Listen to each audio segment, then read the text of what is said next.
क्या आता है चिंतन?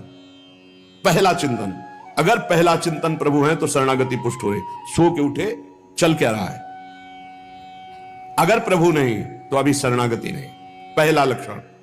हमें लगता है कि आप लोग अनमोकीय होंगे, आप लोग शरणागत हैं कि आप जब सो के उठे तो आपका मंत्र चल रहा है, नाम चल रहा है, चतुरासी जी का कोई पद चल रहा है, या फिर ये चिंतन चल रहा है, राधा राधा राधा, चलो जल्दी स्नान करके फिर सत्संग में चलना है। फिर ये भागवतिक चिंतन, हमें लगता है कि ये दूसरी कोटि का चिंतन होगा, चलो स्नान करते हैं फिर। ऐसा पहला चिंतन होगा श्री जी का। ऐसा होता है, आप लोग देखिए, ऐसा होता है कि आप सो के उठे, आपका चिंतन श्री जी का चालू है। पक्का आप लोग देख लीजिए, अगर ऐसा है तो उसका परिणाम निश्चिंतता, निर्भयता, निशोकता निश्चित जागृत हो जाएगी। और उसी का प्रातःकालीन उठने पर चिंतन चलेगा जो शयन के समय गाढ़ चिंतन करते हुए सोया है। ऐसे सुषुप्त के समय बिल्कुल ठीक वही अवस्था, अगर आप जो चिंतन कर रहे हैं तो जगते ही वही चिंतन आएगा ये। और अगर जीवन भर भजन किए हो तो मरते समय वही चिंतन आएगा पक्का, जैसे जगते समय ऐसे मरते समय। इसीलिए भक्त निश्चिंत हो जाता है शरणागत। पहला शरणागति का जांच करो हृदय में, भगवान का निरंतर चिंतन, प्रभु का निरंतर भजन। अगर नहीं हो रहा तो किसी अन्य का आश्रय लियो, वस्तु का, व्यक्ति का, स्थान का, भोग का, लिख लो आप दिमाग में चाहे कागज में। उस आश्रय का मिटिया मेट हुए बिना शरणागति पुष्ट नहीं होगी। आप अगर ईमानदारी से छोड़ दो तो छोड़ दो, नहीं भगवान फिर जो कहते हैं ना कि जो मेरा होता मैं, फिर उनका जो ऑपरेशन होगा वो शायद है कि सह ना पाओ, क्योंकि शरणागत हो छोड़ेंगे नहीं। वचन से भी शरणागत हो आप छोड़ेंगे नहीं, तो उनका स्वभाव हम आपको बता रहे हैं। और हर ऑपरेशन बेहोश होके होता है, हमारे प्रभु ऑपरेशन होश का इंजेक्शन लगा करते, पहले होश का इंजेक्शन, पूरी चेतना, फिर ऑपरेशन करते, क्योंकि जड़ से मिटाना है। निरंतर भजन क्यों नहीं होता? इसका उत्तर है आपका कोई अन्य आश्रय है, कोई है व्यक्ति, वस्तु, स्थान, पदार्थ, पद, कुछ है जिसको तुम भजन से भी अधिक मानते हो, प्रभु से भी अधिक मानते हो, इसीलिए आपका भजन नहीं होता। जो सर्वतोभावेन शरणागत है, भजन करना नहीं पड़ता, भजन होता है। चलना प्रदक्षिणा होती, बोलना स्तोत्र होता है, सोना समाधि होती है, भोजन पाना यज्ञ होती है, हर चेष्टा उनकी भजन होती है। दूसरा, अपने प्रभु से कुछ ना चाहें, यहां तक कि मोक्ष भी ना चाहें। क्यों चाहें? क्या आप जानते नहीं हो कि क्या करना है? सर्वज्ञ हो, जब जो चाहे करो, हम राजी हैं। पहला निरंतर भगवान का भजन, दूसरा अपने प्रभु से कोई भी मांग ना रखना, शर्त ना रखना। जो शर्त होता है वो प्रेम नहीं होता, प्रेम में कोई शर्त नहीं होती, सौदेबाजी नहीं होती। प्रेम में सौदेबाजी नहीं होती, सौदेबाजी प्रेम नहीं होता, पक्की बात सुन। तीसरा, प्रभु के हर विधान में आनंदित होना। प्रभु के हर विधान में आनंदित कौन होता है? शरणागत। नहीं तो विधान की जांच होती है, अनुकूल है कि प्रतिकूल। प्रतिकूल है तो नो नो नो। ये जो कच्चाई होती शरणागति में, वो भरभरा जाता है, शोकित हो जाता है, इधर उधर डगमगा के आश्रय लेने लगता है। हर विधान उनका मंगलमय। चौथा, भगवान के किसी भी विधान में विरोध भाव ना करना। भगवान के प्रत्येक विधान में आनंदित रहना, भगवान के किसी भी विधान में विरोध न करना। जो किया अच्छा हो रहा है, नहीं बहुत हाहाकार मचने वाला ऐसा नहीं, जो प्रभु का विधान है वो मंगलमय है, सब मंगलमय।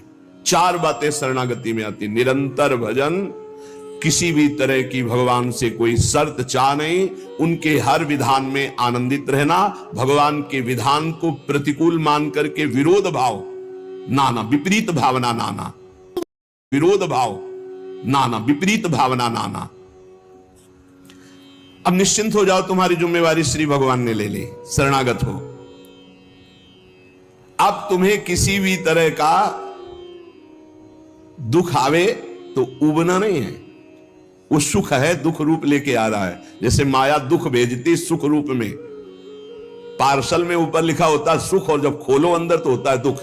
जिसे तुम सुख समझते हो ये सुख नहीं, सुख की छाया है, समझ पड़ती नहीं है, गिरधर की माया है, भारी दुख है। दुखालयम शाश्वतम में जो भी पोस्ट आता है आपके पास वो दुखद ही है। माया भेजती है सामने वस्तु व्यक्ति स्थान, उसके परिणाम में अशांति, दुख और आपके भजन की हानि पक्का। ये देख लीजिए,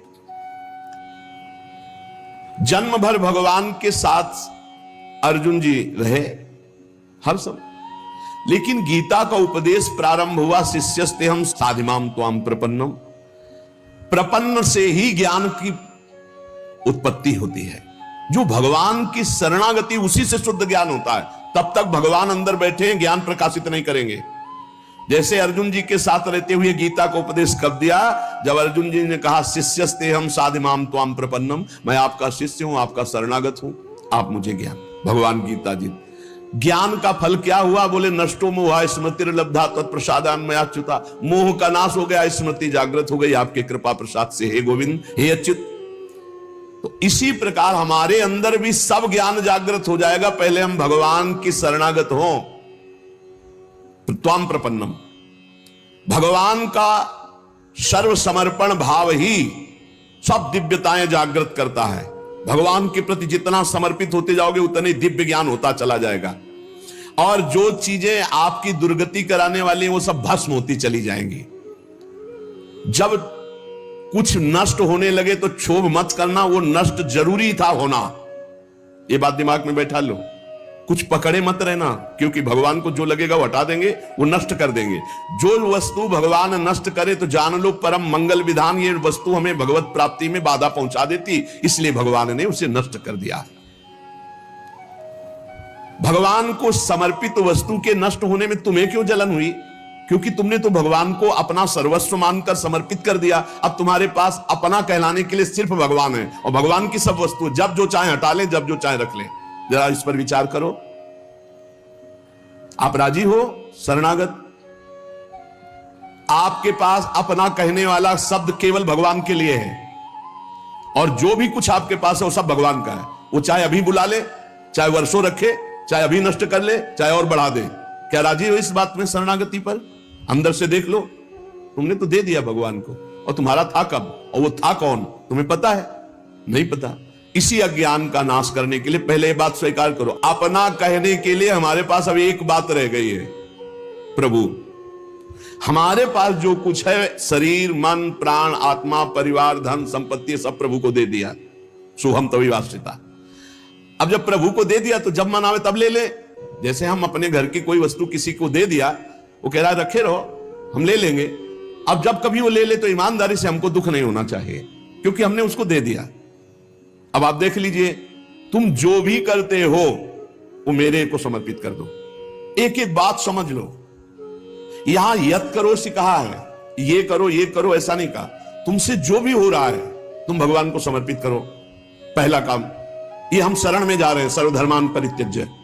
हम भगवान की शरण की तरफ यात्रा कर रहे हैं। यत करोषि, ये तो सर्वाणि कर्माणि मयि सन्न्यस्य मत्पराः, मेरे परायण होकर सारे कर्म मेरे को समर्पित कर। क्या जाता है? तुम जो कर रहे हो, ऑफिस जा रहे हो, नौकरी कर रहे हो, किसानी कर रहे हो, व्यापार कर रहे हो, 8-10 घंटे जो कर रहे हो उसमें बीच बीच में भगवत स्मरण करो, और पूरे 8 घंटे भगवान को समर्पित कर दो। कितना बढ़िया साधना बन रही। और जब भगवान को समर्पित करने की बात रहेगी तो स्मृति रहेगी भगवान की। यत करोषि, तुम सारे के सारे कार्य मेरे को समर्पित कर दो। यत माने जो कर रहे हो। तो क्या उसमें पापाचरण भी होता है क्या? तो क्या भगवान के लक्ष्य रखने वाले उपासक में पाप वासना वाली बातें रहती क्या? इसका मतलब सत्संग सुना नहीं, इसका मतलब सतमार्ग में भी तुम्हारा प्रवेश नहीं हुआ। नहीं तो ये प्रश्न ही नहीं उठता कि भगवत मार्ग में चलने वाले का कदम कुमार्ग में चला जाएगा। भूल न दे ही कुमार्ग पाऊं।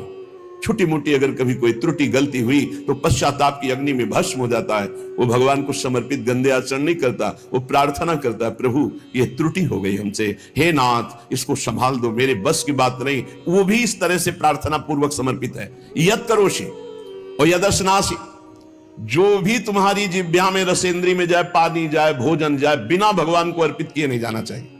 अभी शरणागति पुष्ट हो जाएगी। जो भी कार्य करो भगवत समर्पित करो। एक स्थिति आती है जहां भगवत समर्पित करना नहीं पड़ता, स्वयं होता रहता है। वो होता है तन, मन, वाणी और अहम, इनका समर्पण जिनका हो चुका है पूर्ण रूप से। अब